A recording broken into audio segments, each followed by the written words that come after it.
20 વર્ષ પહેલાં જ્યારે મેં એકાઉન્ટ ચાલુ કરી, મારું કોન્સેપ્ચ્યુઅલી બહુ જ ક્લિયર હતું કે ભાઈ આ જ સિસ્ટમથી હેલ્થ કેર હોવું જોઈએ. મારું મેસેજ આજનું પોડકાસ્ટમાં એક મેસેજ હોય તો એ પ્લીઝ તમે લેજો, તમે રેગ્યુલર ચેકઅપ કરાવો. તમે સ્ટ્રેસથી દૂર રહી નથી શકવાના. તમારા જે ખોરાક છે એમાં જે જ ફેરફાર કરી શકો એ કરી શકો, સ્ટ્રેસ ઓછું કરી શકો, એક્સરસાઇઝ કરી શકો. પણ જે વસ્તુ અર્લી ડિટેક્ટ થઈ શકે એ એક જ છે કે તમે રેગ્યુલર ચેકઅપ કરાવો.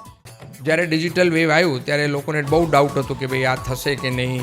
મને યાદ છે ઇવન પાર્લિયામેન્ટમાં બહુ ફેમસ આપણા મિનિસ્ટર્સ કહેતા હતા, આવી રીતે બોલ્યા છે પાર્લિયામેન્ટમાં, શું તમે એવું માનો છો કે શાકવાળા વેચવાવાળા QR કોડ વાપરશે? એવું સામે ટોન્ટિંગ અવાજમાં હતું.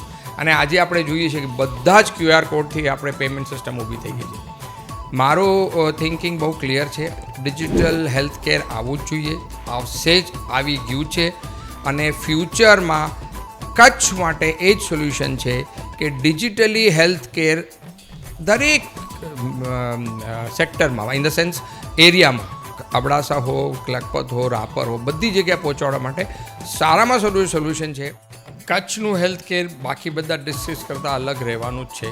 ડૉક્ટર્સ એક part of the health care system છે, પણ એકચ્યુઅલી જ્યારે હેલ્થ કેર તમારે આગળ વધારવું હોય તો એની સાથેના institutional development, paramedical staff, pre hospital care, post hospital care, એ બધું વધવું જોઈએ.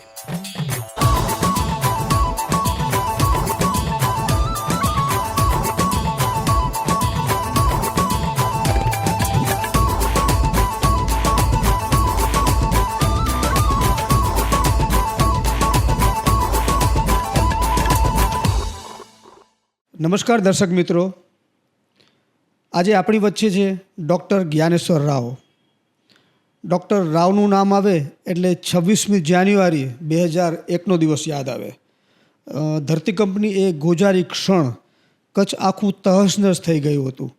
પણ એઝ એ ડૉક્ટર તરીકે રાવ સાહેબ લગભગ 10-15 મિનિટમાં જ જ્યુબલી ગ્રાઉન્ડ પહોંચી ગયા હતા.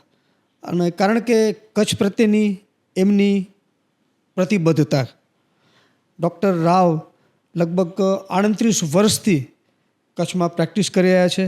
20 વર્ષથી એકોર્ડ હોસ્પિટલની સ્થાપના કરી અને કચ્છમાં આરોગ્ય ક્ષેત્રે ખૂબ સારી સેવા આપી રહ્યા છે. કચ્છ મિત્ર પોડકાસ્ટમાં આપનું સ્વાગત છે. Thank you.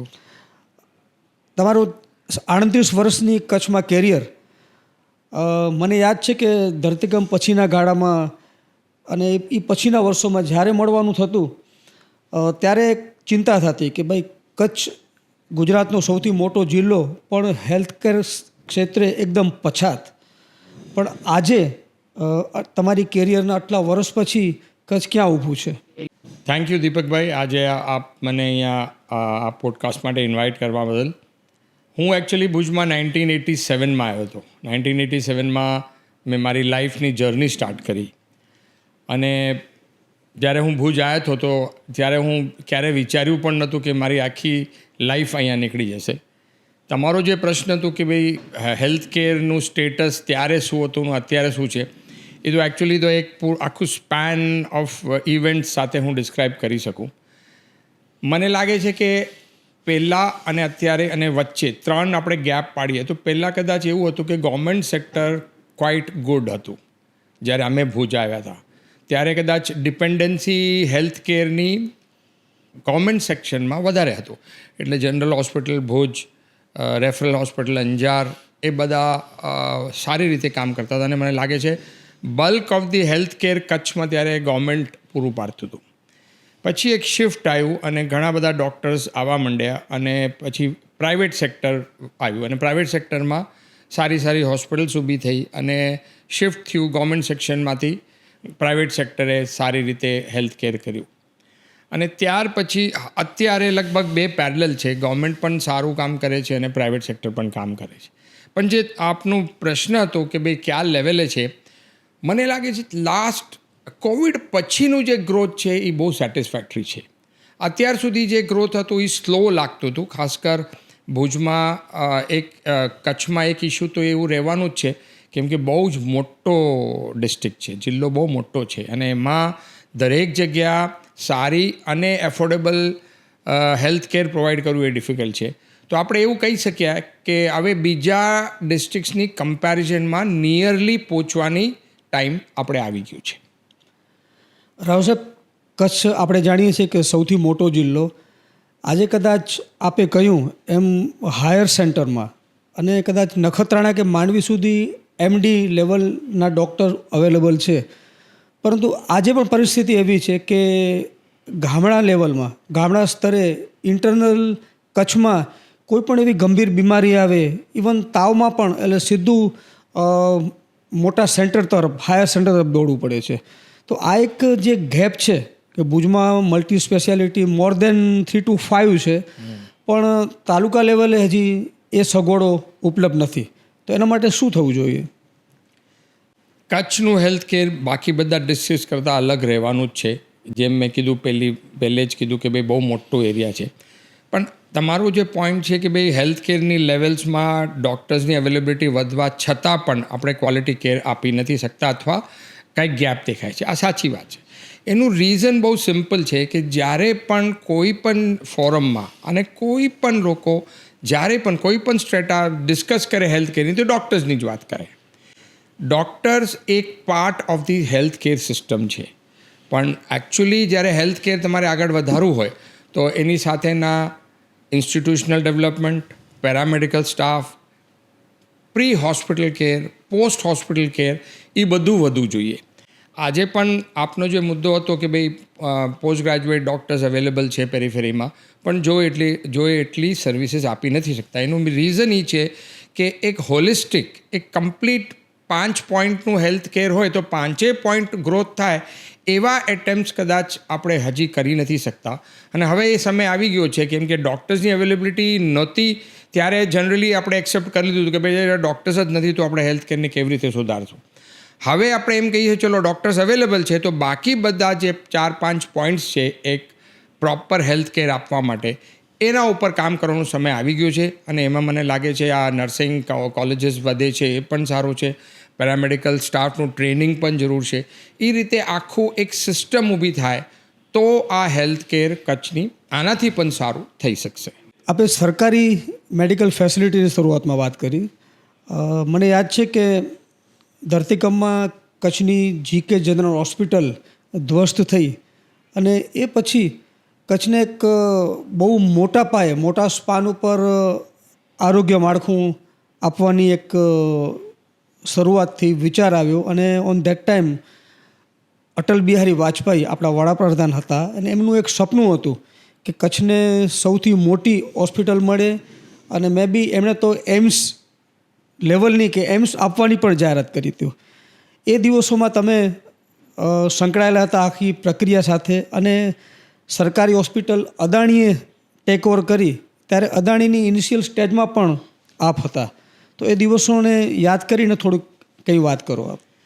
આ બહુ ઇન્ટરેસ્ટિંગ ટૉપિક છે અને કદાચ આજના પોડકાસ્ટમાં આ એક પોઈન્ટ એવું છે જે મારે કચ્છના દરેક સિટીઝનને આ વાત કરવાની છે કે આજે જે પણ હેલ્થ કેર સ્ટેટસ છે આપણી, જે આરોગ્યનું જે પણ સુવિધાઓ આપણે આપીએ છીએ એનું મોટામાં મોટું કારણ એ હતું કે કચ્છ તરફ આખું જે આપણી સિસ્ટમ છે ગવર્મેન્ટની એનું ધ્યાન કચ્છ તરફ આવ્યું. કચ્છમાં જ્યારે અર્થક્વેક આવ્યું ત્યારે ઇટ વોઝ અ ફેક્ટ કે આપણી પ્રિપેર્ડનેસ યા જે લેવલ ઓફ સર્વિસીસ આપતા હતા એ નોર્મલ રૂટીન કામમાં પણ પહોંચી વળે એવું નહોતું. તો સડનલી અર્થક્વેક જેવી હજારોની સંખ્યામાં હેલ્થ કેરની જરૂર પડે તો નેચરલી એ સિસ્ટમ આપણને કામ આવવાનું જ નહોતું, અહીંયા આવી શકે એમ નહોતું. અને વર્લ્ડ ઓવર એવું જ થાય છે જ્યારે પણ કોઈ ડિઝાસ્ટર આવે છે ત્યારે તમને ખબર પડે કે ભાઈ આપણે જે હેલ્થ કેરની સિસ્ટમ ઊભી કરી છે એ આટલા મોટા સ્કેલમાં જ્યારે જરૂરિયાત પડે તો આપણે પહોંચી વળી શકીએ એમ છે કે ઘણી બધી કન્ટ્રીઝ નથી કરી શકતા.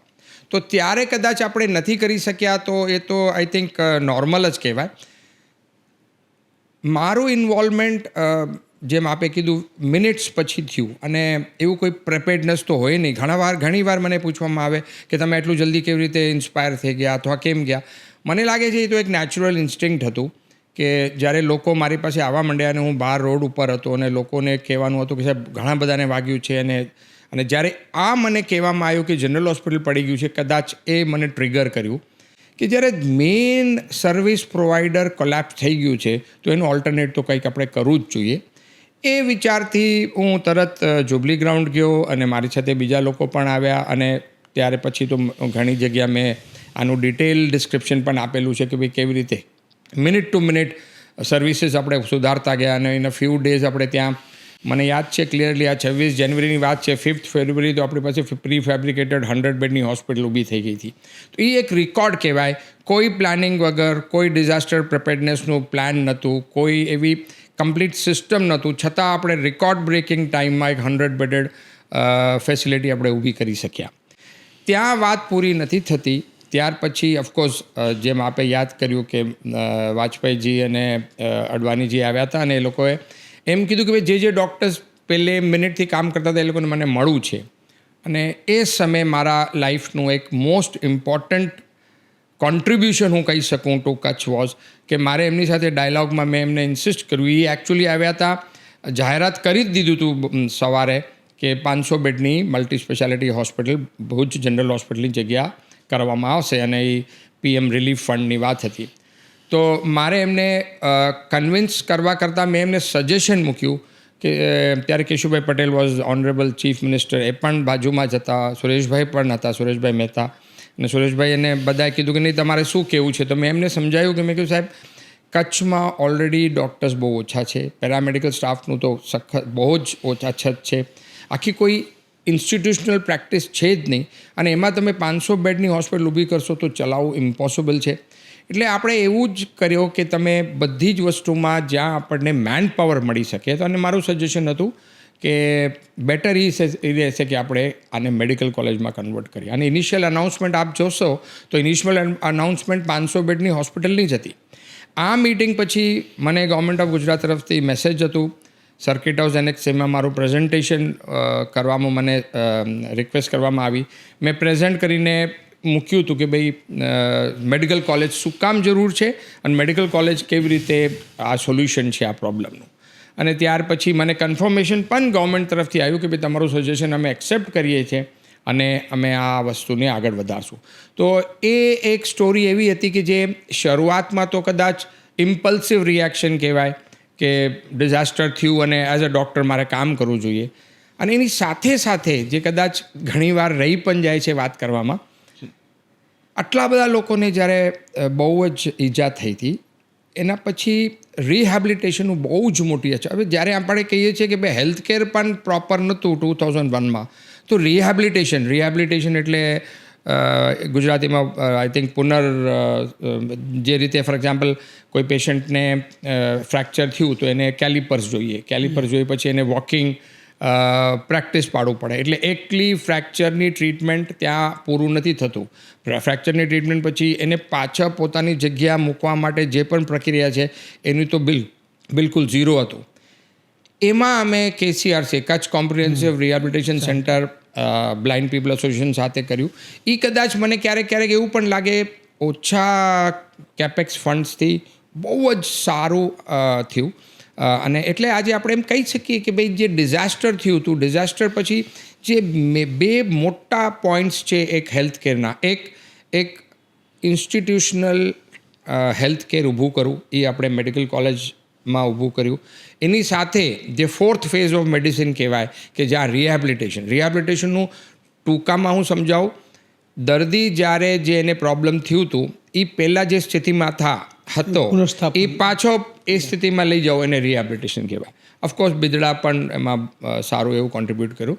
તો આજે આપણે એટલું તો કહી શકાય કે ભાઈ 2001નું અર્થક્વેક પછી એક પ્રોપર હેલ્થ કેર સિસ્ટમ આપણે એસ્ટાબ્લિશ કરી શક્યા. આપણે ધરતીકંપના દિવસો યાદ કર્યા. એ સમયે કદાચ એમ કહી શકાય કે કચ્છનું મેડિકલ ફિલ્ડ ઝીરોમાં આવી ગયું હતું. પણ આજે 25 વર્ષ પછી એવું લાગે છે કે કચ્છમાં જે પણ કોઈ વાઇબ્રન્ટ ફિલ્ડ હોય તો કદાચ મેડિકલ ફિલ્ડ છે. એટલું મોટા પાયેનું એક્સપાન્શન થઈ રહ્યું છે. એકોર્ડ હોસ્પિટલ બની, ગાંધીધામમાં સ્ટર્લિંગ છે, એવી જ રીતે KK પટેલ બહુ મોટું ઇન્ફ્રાસ્ટ્રક્ચર સિમ્સ સાથે મળી અને ઊભું થયું છે. SGVPના ડૉક્ટર્સ આવે છે ઝાયડસના પણ ડૉક્ટર્સ અહીંયા રેગ્યુલરલી અહીંયા આવે છે. એટલે આટલું બધું કચ્છમાં, કારણ કે કચ્છની રિક્વાયરમેન્ટ છે, કચ્છની જે વસ્તી છે, કચ્છમાં જે ગામડાઓમાં ફેસિલિટી નથી, એટલે ડૉક્ટર્સ માટે તો અહીંયા ઘણું બધું કામ કરવાનું છે.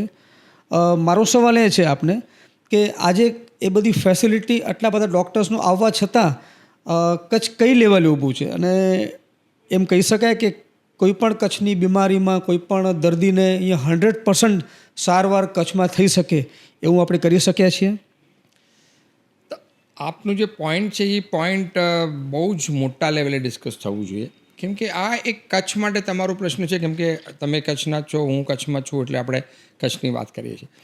પણ આખા ઇન્ડિયામાં જે પ્રોબ્લેમ હેલ્થ કેર ફેસ કરે છે એ એક જ છે કે ક્વોલિટી કેર એટલે જે સ્ટાન્ડર્ડ કેર છે એને આપણે એફોર્ડેબલ, સાધારણ માણસને ફાઇનાન્શિયલી પોસાય એવી રીતે કેવી રીતે આપીએ.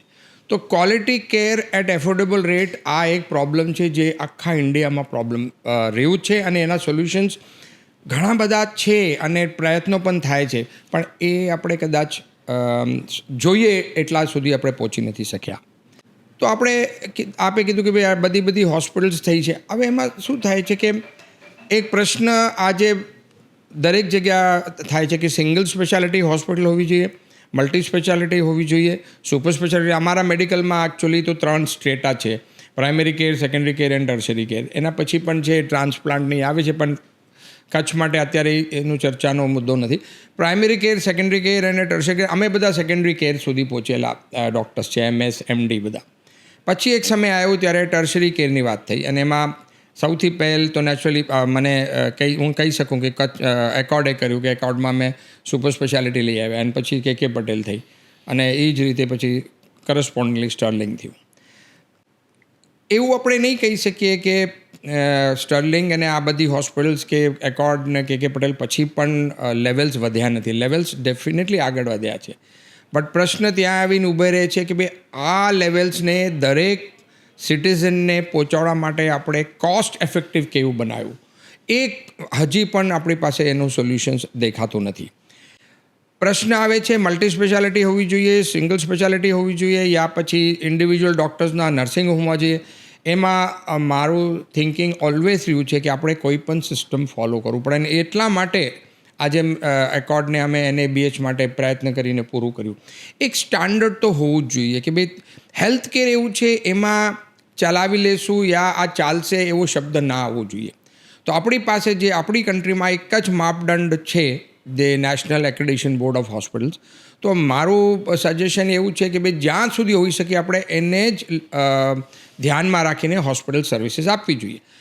તો મારું આન્સર આ ક્વેશ્ચનનું એવું છે, મારું જવાબ એ છે કે ભાઈ ઇન્સ્ટિટ્યુશનલ હેલ્થ કેર ડેવલપમેન્ટ થવું જોઈએ, જ્યાં એક જ એરિયામાં બધી જ ફેસિલિટી મળવું જોઈએ. બીજો મુદ્દો કે એને એફોર્ડેબલ કેમ કરું અને ક્વોલિટી કેમ આપું, એમાં તો ઓફકોર્સ ઘણા બધા વિકલ્પો છે, અને મને એવું લાગે છે હવે ઇન્ડિયા એવું પહોંચી ગયું છે એક સ્ટેજ ઉપર યુનિવર્સલ હેલ્થ કેર તરફ જાય છે. અને તમને મારું એમાં થોડુંક રીડિંગ છે એટલે હું કહી શકું કે આયુષ્માન ભારત ડિજિટલ મિશન કરીને જે ગવર્મેન્ટ ઓફ ઇન્ડિયાનું છે, જે દરેક માણસને, હવે એ બહુ આ પોઈન્ટ એકદમ સમજવા જેવું છે. Government Ayushman Bharat digital mission એટલા માટે કરે છે કેમ કે ઇટ ઇઝ વેરી ક્લિયર કે future health care is only digital health care. Hospitals વધારવાથી બધાને એપ્રોચ પહોંચી નહીં શકો, ડિજિટલી જ પહોંચી શકાય એ બહુ જ ક્લિયર છે, અને બધું રિસર્ચ એવું જ કહે છે કે ડિજિટલ હેલ્થ કેર ઉપર જાઓ. ગવર્મેન્ટે ઓલરેડી એટલો મોટો પ્લેટફોર્મ ઊભું કરી દીધું છે કે ભાઈ આજે કોઈ પણ આપણામાંથી કોઈને પણ આયુષ્માન ભારત હેલ્થ એકાઉન્ટ ખોલવાની છૂટ છે. જ્યારે તમે આયુષ્માન ભારત હેલ્થ એકાઉન્ટ ખોલો તો તમને એક યુનિવર્સલ ID મળી રહે છે. એનો મતલબ એમ છે કે ભાઈ આ ID ઉપર તમારી બધી રેકોર્ડ્સ. નાઉ જે પોઈન્ટ મારે આજે એમ્ફસાઇઝ કરવાનો છે લોકોને એ છે કે આયુષ્માન ભારત ડિજિટલ મિશનમાં કોઈ પણ માણસ પોતાને એનરોલમેન્ટ કરી શકે, પોતાના મોબાઈલથી કરી શકે. એડવાન્ટેજ એટલું જ છે કે એને કોઈ પણ જાતનું રેકોર્ડ્સ મેન્ટેનન્સની જરૂર ના પડે. હવે એ ક્યારે થાય? જ્યારે દરેક હોસ્પિટલ આયુષ્માન ભારત ડિજિટલ સાથે ઇન્ટગ્રેટેડ હોય. એકોર્ડ તો છે જ. હવે ઇન્ટગ્રેટેડ હોવાથી શું છે કે એકોર્ડ હોસ્પિટલમાં જે પણ દર્દી આવે છે એને અમે આયુષ્માન ભારત ડિજિટલ મિશનનું પણ નંબર આપીએ છીએ. એટલે જે પણ સારવાર લે છે એમાં બધું રેકોર્ડિંગ આયુષ્માન ભારત ABDMમાં જતું રહે છે. આની એફેક્ટ આ કેવું છે, જ્યારે ડિજિટલ વેવ આવ્યું ત્યારે લોકોને બહુ ડાઉટ હતો કે ભાઈ આ થશે કે નહીં. મને યાદ છે ઇવન પાર્લામેન્ટમાં બહુ ફેમસ આપણા મિનિસ્ટર્સ કહેતા હતા, આવી રીતે બોલ્યા છે પાર્લામેન્ટમાં, શું તમે એવું માનો છો કે શાકવાળા વેચવાવાળા QR કોડ વાપરશે? એવું સામે ટોન્ટિંગ અવાજમાં હતું. અને આજે આપણે જોઈએ છીએ કે બધા જ QR કોડથી આપણે પેમેન્ટ સિસ્ટમ ઊભી થઈ ગઈ છે. મારું થિંકિંગ બહુ ક્લિયર છે, ડિજિટલ હેલ્થ કેર આવવું જ જોઈએ, આવશે જ, આવી ગયું છે.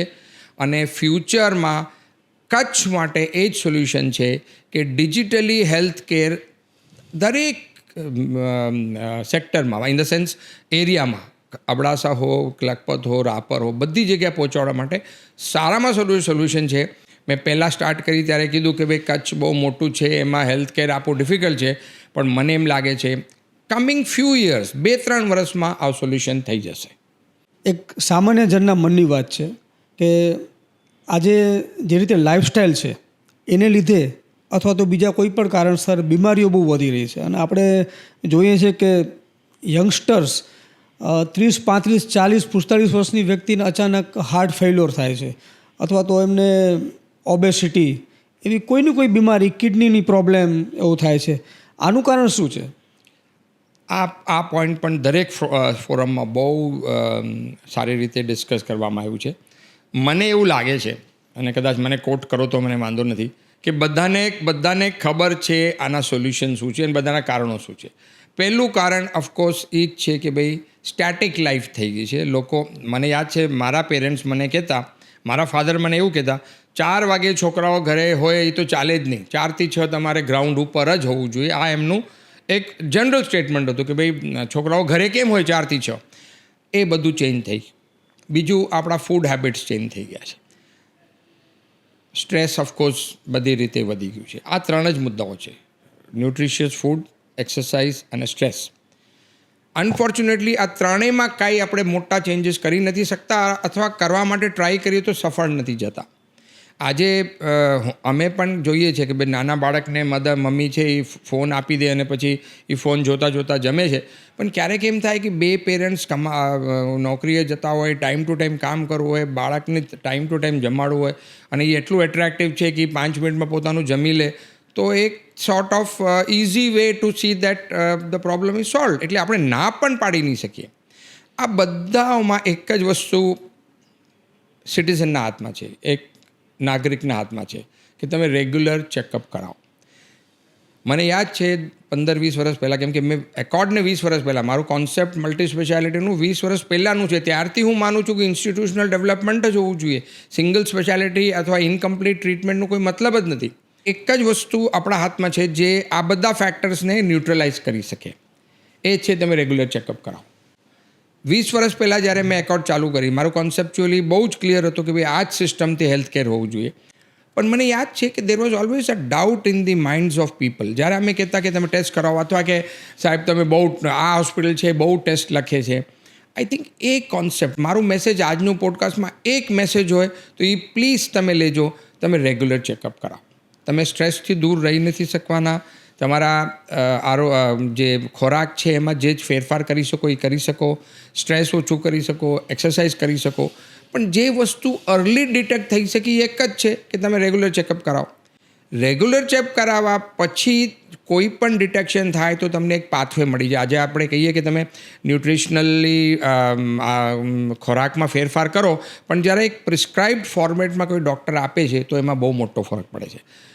જે મુદ્દો આપે કીધું કે ભાઈ why sudden deaths in young people, it is a problem.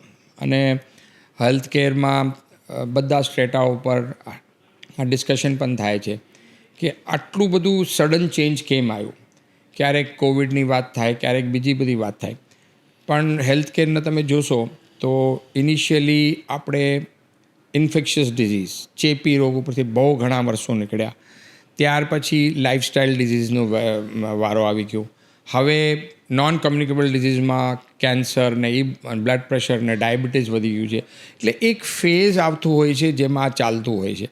પણ કાર્ડિયોલોજી એટલે કાર્ડિયાક પ્રોબ્લેમ એવું છે જેમાં ઘણા બધા રીઝન્સ છે. એક કારણથી નથી થતું.